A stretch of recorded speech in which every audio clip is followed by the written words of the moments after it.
নমস্কাৰ দৰ্শকসকল এক নাতিশীতোষ্ণ পৰিৱেশত আৰু দেহ মন সতেজ কৰি যোৱা এক নৈসৰ্গিক পৰিৱেশৰ মাজেৰে মই দলিয়ে আপোনালোক সকলোকে স্বাগতম জনাইছো যোগাসনৰ যি আধ্যাত্মিক আৰু শাৰীৰিক উপকাৰিতা সেই উপকাৰিতাসমূহৰ প্ৰচাৰ আৰু প্ৰসাৰৰ উদ্দেশ্যে প্ৰত্যেক বছৰে 21 জুন তাৰিখটো আন্তঃৰাষ্ট্ৰীয় যোগ দিৱস হিচাপে পালন কৰি অহা হৈছে আৰু সেই আন্তঃৰাষ্ট্ৰীয় যোগ দিৱসলৈ 25 দিন বাকি থকা অৱস্থাতে আজিৰ এই বিশেষ অনুষ্ঠানৰ আয়োজন কৰা হৈছে এই আন্তঃৰাষ্ট্ৰীয় যোগ দিৱসলৈ 25 দিন বাকি থকা অৱস্থাত দেখিবলৈ পোৱা গৈছে বিশ্বৰ বিভিন্ন প্ৰান্তৰ লগতে আমাৰ ৰাজ্যটো বিশেষ প্ৰস্তুতি চলা পৰিলক্ষিত হৈছে আজি অনুষ্ঠানত আমি আপোনালোকক দেখুৱাবলৈ চেষ্টা কৰিম বৰ্তমান সময়ত যোগ আৰু অভ্যাসৰ প্ৰাসংগিকতা তথা এই যোগাসনৰ জৰিয়তে বিভিন্নজন কেনেধৰণে উপকৃত হৈছে গতিকে দৰ্শকসকল আপোনালোকলৈ আগবঢ়াইছো আন্তঃৰাষ্ট্ৰীয় যোগ দিৱসলৈ 25 দিন বাকি থকা অৱস্থাত প্ৰস্তুত কৰি উলিওৱা এই বিশেষ প্ৰতিবেদন প্ৰতিবৰ্ষৰ 21 জুন তাৰিখটো আন্তঃৰাষ্ট্ৰীয় যোগ দিৱস হিচাপে পালন কৰি অহা হৈছে প্ৰণিধানযোগ্য যে ভাৰতৰ প্ৰধানমন্ত্ৰী নৰেন্দ্ৰ মোদীয়ে 2014 চনৰ ছেপ্টেম্বৰ মাহত ৰাষ্ট্ৰসংঘৰ সাধাৰণ সভাত আগবঢ়োৱা প্ৰস্তাৱ একে বৰ্ষৰ ডিচেম্বৰ মাহত ৰাষ্ট্ৰসংঘই গ্ৰহণ কৰে তাৰ পাছৰে পৰা প্ৰধানমন্ত্ৰী শ্ৰী মোদীৰ প্ৰস্তাৱ অনুসৰি বৰ্ষটোৰ আটাইতকৈ দীঘলীয়া দিনটোত বিশ্ব যোগ দিৱস পালন কৰি অহা হৈছে ভাৰতত উদ্ভূত এই বিশেষ কলাটোৰ বহুতো ইতিবাচক দিশৰ প্ৰতি সজাগ হোৱা হেতুকে সমগ্ৰ বিশ্বত ক্ৰমান্বয়ে ইয়াৰ চাহিদা বৃদ্ধি পাই আহিছে ভাৰতৰ 5000 বছৰীয়া সংস্কৃতিৰ এক গুৰুত্বপূৰ্ণ অংগ যোগ বৰ্তমান বিশ্বৰ প্ৰায় সকলো দেশতে সমাদৃত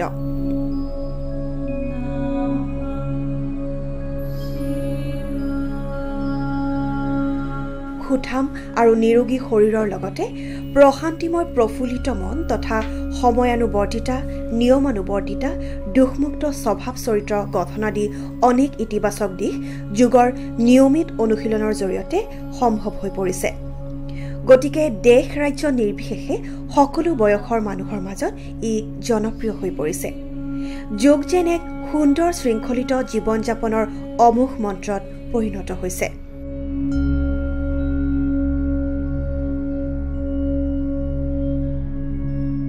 কেন্দ্ৰীয় আয়ুষ মন্ত্ৰালয়ে যোগৰ ক্ষেত্ৰত বিশেষ ভূমিকা গ্ৰহণ কৰে উল্লেখ্য যে এই বৰ্ষত অসমত কেন্দ্ৰীয়ভাৱে যোগ দিৱস ধুবুৰী জিলাত পালন কৰা হ'ব আয়ুষ মন্ত্ৰালয় কেন্দ্ৰীয় চৰকাৰ আৰু ৰাজ্য চৰকাৰে যোগ সম্পৰ্কে সজাগতা বৃদ্ধিৰ উদ্দেশ্যে ভিন্ন সময়ত ভিন্ন অনুষ্ঠান আয়োজন কৰি আহিছে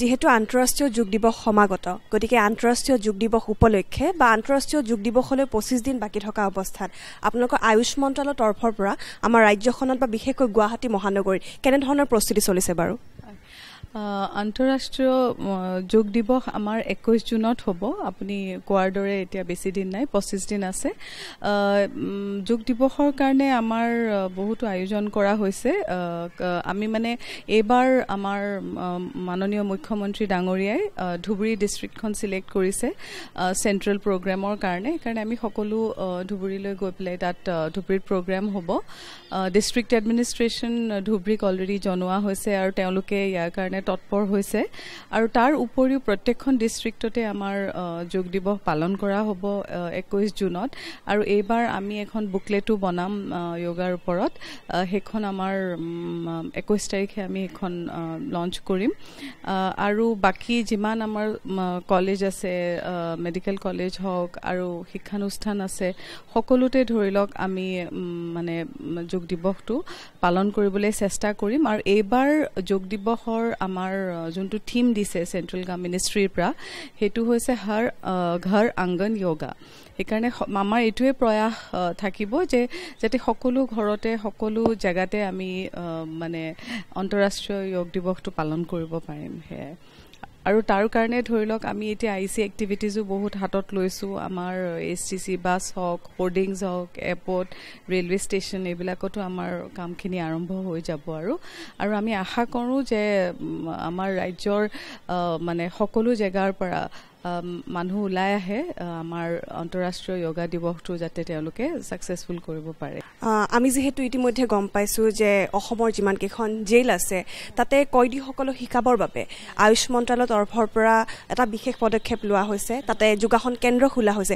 এই সন্দৰ্ভত অলপ দৰ্শকসকলক অলপ জনাবচোন। হয়, আমাৰ অসমত থকা 31খন জেল আছে। জেলত মানে আমাৰ প্ৰত্যেকখন জেলতে আমাৰ য়োগা আৰম্ভ কৰা হৈছে আৰু আমি খুব ভাল সঁহাৰি পাইছোঁ জেল ইনমেটছসকলৰ পৰা।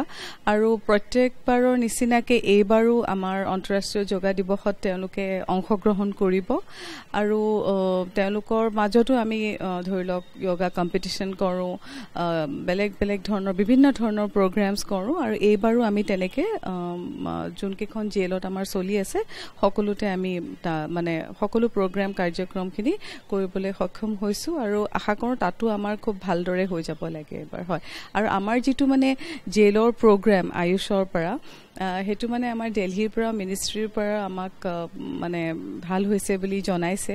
ইনফেক্ট আমাৰ মিনিষ্ট্ৰীৰ পৰা যেতিয়া ইনস্পেকশ্যনতো আহে আমাৰ জেলত গ'লে জেলৰ যোনখিনি আমাৰ য়োগাৰ প্ৰগ্ৰেম চলি আছে সেইখিনি দেখিয়ে তেওঁলোকে খুব আনন্দিত হৈছে। সেইকাৰণে আমি জেলৰ প্ৰগ্ৰেমখিনি মানে সুকীয়াকৈ ভালদৰে আমি পালন কৰি যাম।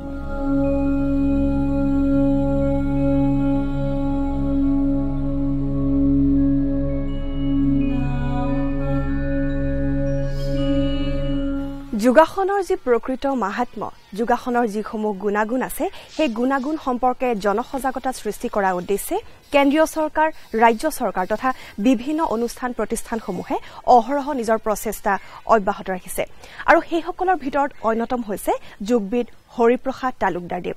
তেওঁ সুদীৰ্ঘ ৩৫টা বছৰে যোগাসনৰ সৈতে জড়িত হৈ আছে। যোগাসনৰ প্ৰচাৰ আৰু প্ৰসাৰৰ বাবে তেওঁ একনিষ্ঠভাৱে নিজ কামত ব্ৰতী হৈ আছে।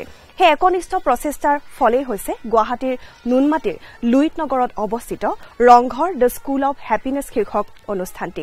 এই অনুষ্ঠানটিত ছাত্ৰ ছাত্ৰীসকলক যোগাসনৰ লগতে আন কেইবাটাও বিষয়ত বিনামূলীয়াকৈ তেওঁলোকে শিক্ষাদান কৰি আহিছে। যিহেতু আন্তঃৰাষ্ট্ৰীয় যোগ দিৱস সমাগত, গতিকে আন্তঃৰাষ্ট্ৰীয় যোগ দিৱসলৈ 25 দিন বাকী থকা অৱস্থাত এই বিশেষ অনুষ্ঠানৰ যিহেতু আয়োজন কৰা হৈছে, গতিকে এই যোগাসনৰ প্ৰচাৰ আৰু প্ৰসাৰৰ ক্ষেত্ৰত এই Ranghar the school of happiness শীৰ্ষক অনুষ্ঠানটিয়ে কি ধৰণৰ ভূমিকা পালন কৰিছে সেই সম্পৰ্কে সবিশেষ জানিবলৈ আহক এই অনুষ্ঠানটিৰ ভিতৰ চৰালৈ আমি সোমাই যাম।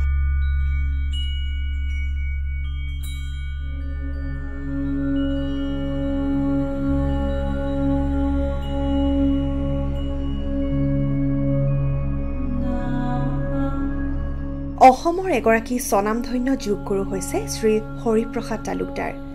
গুৱাহাটীৰ নুনমাটিৰ লুইত নগৰত তেখেতৰ যোগ কেন্দ্ৰ বিদ্যমান। ৰংঘৰ দ্য স্কুল অৱ হেপিনেছত প্ৰতি শনিবাৰ আৰু দেওবাৰে কণ কণ শিক্ষাৰ্থীসকলক বিনামূলীয়াকৈ যোগাসন শিকোৱা হয়। ই ইতিমধ্যে শিক্ষাৰ্থীসকলৰ শাৰীৰিক মানসিক শ্ৰীবৃদ্ধিৰ ক্ষেত্ৰত ইতিবাচক পৰিৱৰ্তনৰ সূচনা কৰিছে। ইয়াৰ লগতে শিক্ষাৰ্থীৰ অংশগ্ৰহণ ক্ৰমাৎ ঊৰ্ধগামী হোৱা পৰিলক্ষিত হৈছে।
নমস্কাৰ নমস্কাৰ নমস্কাৰ।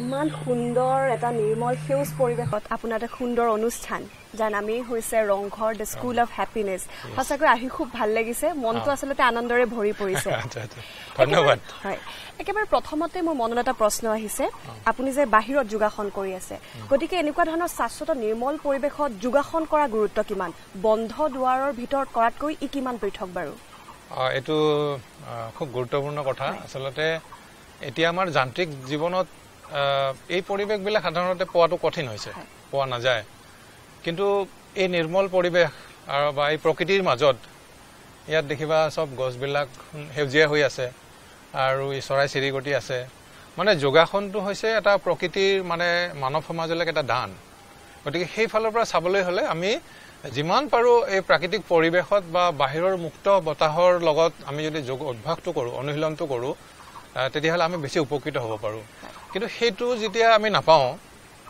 বন্ধ কোঠাৰ ভিতৰত আমি যেতিয়া কৰিব লগা হয় এটা মানুহবিলাক ধৰি লওক আমাৰ আৰবান এৰিয়াবিলাকত ফ্লেটত থাকিব মানুহ তেওঁলোকে হয়তো এইটো নাপাব পাৰে কিন্তু তাৰ নাপালে যে যোগাসন কৰিব নোৱাৰিব সেইটো নহয় পালে ভাল এই পৰিৱেশটোৱে মানে বহুত আনন্দ দিব আৰু যোগটো খুব সুন্দৰভাৱে হ'ব ইয়াত তাৰ পৰা আমি সম্পূৰ্ণভাৱে উপকৃত হ'ব পাৰিম কিন্তু যদি আমি কোঠাৰ ভিতৰত কৰিব লাগে খুব ভাল প্ৰশ্ন কৰিছা তুমি আৰম্ভণিতে কোঠাৰ ভিতৰত যদি আমি অনুশীলন কৰো যোগটো তেতিয়াহলে আমি দুৱাৰ খিৰিকী খুলি ল'ব লাগে মানে মুক্ত বতাহটো চলাচল কৰিব লাগে বন্ধ কোঠাৰ ভিতৰত এটা সাফোকেশন থাকে হেতুৰ হৈতে আমি যোগাসন কৰিলে আমাৰ কেতিয়াবা অপকাৰো হ'ব পাৰে গতিকে সদায় দুৱাৰ মুক্ত কৰি খিৰিকী খুলি পেলাই যোগাসন কৰিলে আৰু এই এনে ধৰণৰ পৰিৱেশৰ মাজত যদি পৰা যায় তেতিয়াহলে হেতুৰ পৰা সম্পূৰ্ণ আমি লাভ আদায় কৰিব পাৰো আৰু এই পৰিৱেশটোৱে আমাক আনন্দ দিয়ে আচলৰ কথা হৈছে হেতুৱে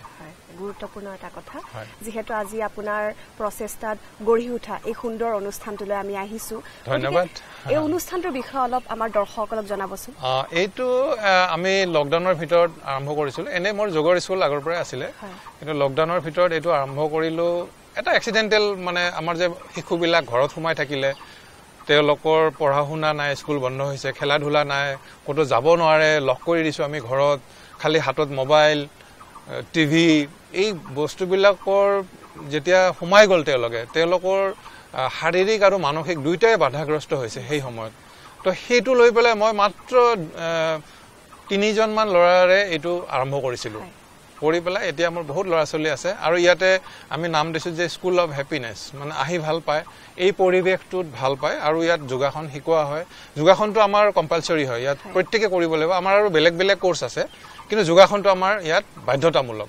প্ৰতিজন ছাত্ৰ ছাত্ৰীয়ে যোগাসনটো কৰিবই লাগিব হেতুৱে আৰু সময়টো আমাৰ আমি প্ৰতি শনিবাৰ আৰু দেওবাৰে বৰ্তমান কৰি আছো আৰু দেওবাৰ আমাৰ ৰাতিপুৱা 7 বজাৰ পৰা 11 মান বজালৈকে ক্লাছটো হয় যেহেতু আন্তঃৰাষ্ট্ৰীয় যোগ দিৱস সমাগত আৰু আন্তঃৰাষ্ট্ৰীয় যোগ দিৱসলৈ 25 দিন বাকি থকা অৱস্থাতে আজিৰ এই বিশেষ অনুষ্ঠান আমি আয়োজন কৰিছিলো গতিকে আপোনাৰ অনুষ্ঠানত আন্তঃৰাষ্ট্ৰীয় যোগ দিৱসত বা এই 25 দিন বাকি থকা অৱস্থাত কিবা বিশেষ আপোনালোকে পদক্ষেপ গ্ৰহণ কৰিছে নে বিশেষ কিবা কাৰ্যসূচী আয়োজন কৰিছে নে আমি বিশেষ কাৰ্যসূচী মানে আমাৰ এতিয়াৰ পৰা আমি কৰিয়ে আছো আমাৰ ল'ৰা ছোৱালী আৰু আমাৰ যিসকল অভিভাৱক অভিভাৱিকা আছে বা এই অঞ্চলটো তাৰোপৰি আমি কিছু আমাৰ যিখিনি যোগ প্ৰেক্টিশনাৰ্স আছে মানে যে যোগটো কৰি আছে মই তেনেকুৱা এটা অনুষ্ঠানৰ বিষয় বাবতো আছো গতিকে আমাৰ ফালৰ পৰা আমাৰ এতিয়া এৱাৰনেছটো বৃদ্ধি কৰিবৰ কাৰণে যাতে যোগ দিৱসটো এটা আনন্দৰ দিৱস হয়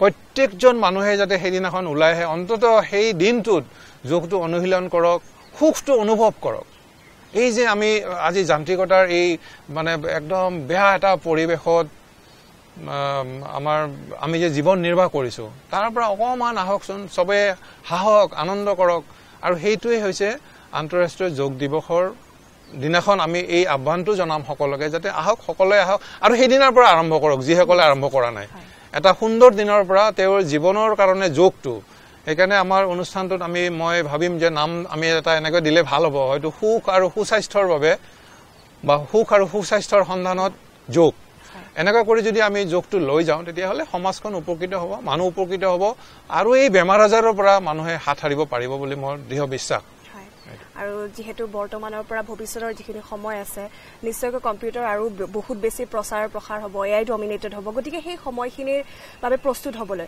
আপোনাৰ তৰফৰ পৰা আমাৰ দৰ্শকসকলে কিবা বিশেষ বাৰ্তা দিব বিচাৰিবনে? এইটো আমি আধুনিকতাক বাদ দি চলিব নোৱাৰোঁ।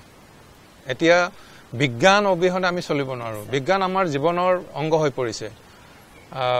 সেই যাতায়াতে হওক বা যোগাযোগে হওক, চব ক্ষেত্ৰত আমি বিজ্ঞানক এতিয়া এৰাই আমি চলাৰ সম্ভৱ নহয়। হাতত মোবাইলটো আমাৰ এৰাৰ সম্ভৱ নহয়। আৰু আধুনিকতাই আমাক যিমান বস্তুৱে নিদিয়ক কিয়, আমি সেইটো এৰাই লাগাখিনি লৈ পেলাই, মোক যিখিনি লাগিব সেইখিনি লৈ, আৰু এই আমাৰ যি ভাৰতীয় পৰম্পৰা, আমিতো আজি বিশ্বগুৰু হ'বলৈ গৈ আছোঁ। আমাৰ এই যোগ আজি পৃথিৱীয়ে গ্ৰহণ কৰিছে। সেয়া যিকোনো ধৰ্মৰ বেৰিয়াৰটো নাৰাখি চবেই আজি যোগটো অনুশীলন কৰিবলৈ লৈছে। খুব ভাল কথা সেইটোক আমি স্বাগতম জনাইছোঁ। গতিকে এই অৱস্থাত তুমি যিটো প্ৰশ্ন কৰিছে যে যান্ত্ৰিকতা বা বিজ্ঞানৰ সৈতে সহভাগ কৰিও আমি কেনেকৈ যোগটো অনুশীলন কৰিম, এইটো সুন্দৰ এটা কথা। আৰু মই ভাবোঁ যোগ অনুশীলন কৰিবৰ কাৰণে বহুত কিবা কিবি নালাগে, বহুত কিবা কিবি দৰকাৰ নহয়, মনটো লাগে অকল। আমি যদি মনেৰে ইচ্ছা কৰোঁ, আমি যদি মনেৰে বিচাৰোঁ, তেতিয়াহ'লে আমাৰ নিজৰ ভিতৰত থকা এই আত্মাটোক, এই মানুহজনক আমি সুস্থ সবল কৰি ৰাখিব পাৰিম। আৰু প্ৰত্যেকজন মানুহে যেতিয়া এই যোগৰ অনুশীলনটো কৰিব, যোগৰ বাধ্যবাধকতাৰ মাজত আহিব, তেতিয়াহ'লে নিশ্চিতভাৱে সুস্থ হ'ব শৰীৰ, সুস্থ হ'ব মন, আৰু সেই সুস্থ শৰীৰ আৰু মনেৰে ভাল মানুহ হৈ পেলাই সমাজখন সুন্দৰ কৰিব। যোগ সাধনা বয়স নিৰ্বিশেষে কৰিব পাৰি। এবাৰ যিয়ে যোগাসন আৰম্ভ কৰে তেওঁ আমৃত্যু তাৰ অনুশীলন কৰিব পাৰে আৰু সুখ আৰু স্বাচ্ছন্দ্যৰে পৰিপূৰ্ণ জীৱন যাপন কৰিবলৈ সমৰ্থ হয়। বিশেষ যোগাসনৰ নিয়মিত আৰু নিয়ম অনুপাতে কৰা অনুশীলনে ব্যাধি নিৰ্মূলতো প্ৰভাৱ পেলায়। ভিন্ন ৰোগ নিৰাময়ৰো যোগ এক প্ৰধান উপায়। মই আজি 3-4 বছৰ কৰি আছোঁ, কিন্তু মই যোগাসন কৰি বহুতে ভাল পাইছোঁ। আৰু মোৰ বেমাৰৰ লগত যিখিনি দুখ আছে মই যোগাসন কৰিয়ে ভাল পাই আছোঁ। আৰু এতিয়া কৰি আছোঁ, মই ৰাতিপুৱা মৰ্ণিং কৰোঁ, কৰি আহি আৰু মই ঘৰৰ কাম বনখিনিও গোটেইখিনি কৰোঁ, তেনেকৈ কৰি আছোঁ। আৰু মই ভালো পাই আছোঁ যোগা কৰি কিনে। মোৰ আগতে বহুত বেক পেইন আছিলে, ভৰি পেইন আছিলে, এতিয়া সেইটো কৰি কিনে মই ভাল পাই আছোঁ। আৰু কিছুমান নোৱাৰিলেও কিছুমান কৰোঁ, কিছুমান বহুত ভাল লাগে। আৰু সেইখিনি কৰি কিনে যোগা কৰি কিনে মানে বহুত ভাল লাগে, গাটো বহুত ৰিলেক্স পাওঁ, মানে শান্তি লাগে, মনটো ভাল লাগে, এইটোৱে। আৰু গুৱাহাটীৰ কেন্দ্ৰীয় কাৰাগাৰত কয়দীসকলক আয়ুষ মন্ত্ৰালয়ৰ তৰফৰ পৰা প্ৰতিদিনে বাধ্যতামূলকভাৱে যোগ শিক্ষা প্ৰদান কৰা হয়। তাৰ বাবে 2গৰাকী যোগ প্ৰশিক্ষক নিযুক্ত কৰা হৈছে। কয়দীসকল সুস্থ সবল হোৱাৰ ক্ষেত্ৰত যোগে এক গুৰুত্বপূৰ্ণ ভূমিকা পালন কৰি আহিছে। যেতিয়া মই 1987 চনত কাৰাগাৰত যোগদান কৰিছিলোঁ সহকাৰী কাৰাধ্যক্ষ হিচাপে, তেতিয়া মই যোগগুৰু হৰিপ্ৰসাদ তালুকদাৰক লগ পাইছিলোঁ। আৰু মই তেতিয়াৰ পৰাই তেখেতৰ অনুপ্ৰেৰণাত আমি যোগাসন কৰিবলৈ শিকিছিলোঁ বা আৰম্ভ কৰিছিলোঁ। আৰু তেতিয়াৰ পৰা আজি বৰ্তমানলৈকে মই হৰিপ্ৰসাদ তালুকদাৰক লগ পায়ে আছোঁ। আৰু যোগাসনৰ বিষয়ে আমাৰ বিভিন্ন ধৰণৰ আলোচনা হয়। আৰু যোগাসন আমি সদায় কৰি থকা বুলি ক'লেও ভুল কথা নহ'ব, কাৰণ কাৰাগাৰত বৰ্তমান যোগাসনটো অতি অত্যাৱশ্যকীয় বিষয় হিচাপে ধৰি লোৱা হৈছে। অকল মোৰেই নহয়, কাৰাগাৰত বিভিন্নজন আৱাসী আছে আৰু বিভিন্নজন বিভিন্ন ৰোগত আক্ৰান্ত বা বিভিন্ন বেমাৰত তেওঁলোকে ভুগি আছে। কিন্তু সেই বেমাৰীসকলৰ ক্ষেত্ৰত বৰ্তমান এই যোগাসনে অত্যন্ত ভাল ভূমিকা গ্ৰহণ কৰিছে, কিয়নো আমাৰ কাৰাগাৰৰ ভিতৰতে নিজাববীয়াকৈ যোগাসনৰ আমাৰ কোঠালি আছে। আৰু তাত বিভিন্ন অকল বেমাৰীয়ে নহয়, প্ৰতিজন কাৰাবাসীয়ে যোগাসনৰ প্ৰতি আকৃষ্ট হৈ যোগপ্ৰসাদ হৰিপ্ৰসাদ তালুকদাৰৰ অনুপ্ৰেৰণাত যোগাসন শিকি আছে। যিহেতু আপুনি গুৱাহাটী কেন্দ্ৰীয় কাৰাগাৰৰ প্ৰাক্তন অধীক্ষকৰ পদত আছিলে, গতিকে আপোনাৰ কাৰ্যকালত এই কাৰাগাৰত সেয়া আন্তঃৰাষ্ট্ৰীয় যোগ দিৱস 21 জুনৰ কথাই হওক বা তাৰ প্ৰাক মুহূৰ্তত, তাৰ আগত কেনেকুৱা ধৰণৰ প্ৰস্তুতি চলোৱা হৈছিল, কেনেকুৱা ধৰণৰ পদক্ষেপ গ্ৰহণ কৰা হৈছিল, বা এই বছৰ ইয়াৰ পৰিস্থিতি কেনেকুৱা, চিত্ৰখন কেনেকুৱা বাৰু? মই ইতিমধ্যে 4খন কাৰাগাৰত অধীক্ষক হিচাপে কাৰ্যনিৰ্বাহ কৰিছিলোঁ। শিৱসাগৰ কেন্দ্ৰীয় কাৰাগাৰ নগাঁও, জিলা কাৰাগাৰ বৰপেটা আৰু গুৱাহাটী কেন্দ্ৰীয় কাৰাগাৰত মই শেষত কাৰ্যনিৰ্বাহ কৰিছোঁ। আৰু বৰ্তমান দেখিছোঁ যে এই যিটো আমাৰ যোগ দিৱস, এই সকলোবিলাক কাৰাগাৰতে সুন্দৰভাৱে পৰিচালিত হৈছে। আৰু সকলোখিনিয়ে কাৰাবাসীয়ে এই যোগ দিৱসত অংশগ্ৰহণ কৰে আৰু খুব আনন্দপূৰ্ণভাৱে এই যোগ দিৱসটো পালন কৰে।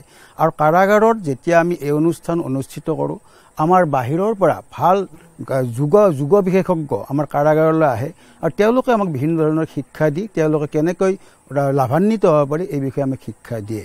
মই বৰপেটাত থাকোঁতেও আমাৰ যি নামঘৰীয়া প্ৰভু আছিলে বশিষ্ঠ দেৱশৰ্মা ডাঙৰীয়া, তেখেতৰ দ্বাৰা মই যোগাসন অনুষ্ঠিত কৰিছিলোঁ বা উদ্বোধন কৰিছিলোঁ। ঠিক তেনে গুৱাহাটীতো আমাৰ বেলেগ বেলেগ বিভিন্ন ধৰণৰ আমাৰ বিভাগীয় লোক আহিছে। আমাৰ যোৱাবাৰ বৰ্ণালী শৰ্মা বাইদেউ কাৰাগাৰ মহাপৰিদৰ্শক তেখেত আহিছে, তেখেতৰ সন্মুখত আমি যোগ প্ৰদৰ্শন কৰিছোঁ। অকল আমাৰ লগতে আমাৰ যিবিলাক কাৰাবাসী আছে, মহিলা হওক পুৰুষ হওক, সকলো কাৰাবাসীয়ে যোগদান কৰিছে। আৰু এইটো যেন আমাৰ আনন্দৰ উৎসৱ, আমাৰ যেন দেহৰ এটা আমাৰ স্বাস্থ্য এটা জীয়াই ৰখাৰ আমাৰ এটা অতি দৰকাৰী অংগ হিচাপে উৎসৱটো আমি পালন কৰি আহিছোঁ আৰু ভৱিষ্যতে পালন কৰি যাব বুলি মই বিশ্বাস কৰিম। নীলিমাৰ তলত নৈসৰ্গিক পৰিৱেশত এয়া 3গৰাকী যোগগুৰুৰ অনুশীলন। তেওঁলোকে কিছু সাধাৰণ যোগ অনুশীলন কৰিছে। তদ্ৰুপ ধৰণে অনুশীলন কৰিলে সাধাৰণ মানুহ উপকৃত হ'ব। দেহ মন আনন্দময়, নিৰোগী আৰু ভাল কৰি ৰখাৰ ক্ষেত্ৰত যোগৰ নিয়মিত অনুশীলন মুখ্য উপায় হ'ব পাৰে। সাধাৰণতে কোঠাৰ ভিতৰৰ বন্ধ পৰিৱেশৰ তুলনাত মুকলিত প্ৰাকৃতিক সৌন্দৰ্য বিধৌত পৰিৱেশ তথা বতাহৰ সুচল আহজা স্থানত যোগ অনুশীলন কৰাটো অধিক সঠিক।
স্বাস্থ্য আৰু মনৰ পৰিপূৰ্ণতা, সজীৱতা আৰু উদ্গতিৰ এক প্ৰধান অৱলম্বন হৈছে যোগ। সুখ আৰু স্বাচ্ছন্দ্যৰে ভৰা এক নিৰ্মল জীৱন যাপন কৰাৰ ক্ষেত্ৰত আৰু শাৰীৰিক, মানসিক তথা আধ্যাত্মিক দিশত মন আৰু মগজুৰ সমন্বয় সাধনত নিয়মিত যোগ অনুশীলনৰ গুৰুত্ব যথেষ্ট আছে। সকলো যোগ সাধনাত ব্ৰতী হওক আৰু জীৱন সুন্দৰ হওক, সেয়াই আমাৰ কাম্য। দৰ্শকসকল, এয়া আছিল আন্তঃৰাষ্ট্ৰীয় যোগ দিৱসলৈ 25 দিন বাকী থকা অৱস্থাত প্ৰস্তুত কৰি উলিওৱা এক বিশেষ প্ৰতিবেদন। আমিতো কেৱল বহিৰ্ভাগৰ পৰা সুন্দৰ হ'লেই নহ'ব, আমি হৃদয়ৰ নিভৃতম কোণৰ পৰা সুন্দৰ হ'ব লাগিব। আমি কেৱল বহিৰ্ভাগৰ পৰা সুস্থ আৰু সবল হ'লে নহ'ব, আমি অন্তৰ্ভাগৰ পৰা সমানেই সুস্থ আৰু সবল হ'ব লাগিব। ইয়াৰ একমাত্ৰ উপায় হৈছে যোগাসন। গতিকে নিজৰ যি ব্যস্ততাপূৰ্ণ দৈনন্দিন ৰুটিন, সেই ৰুটিনত আজিয়ে যোগাসন অন্তৰ্ভুক্ত কৰক। দেখিব আপোনাৰ জীৱনটো পূৰ্বতকৈ অধিক জাকত জিলিকা হৈ পৰিছে। সেই বাৰ্তাৰে আজিৰ অনুষ্ঠানৰ পৰা মই জলিয়ে বিদায় মাগিছোঁ। নমস্কাৰ।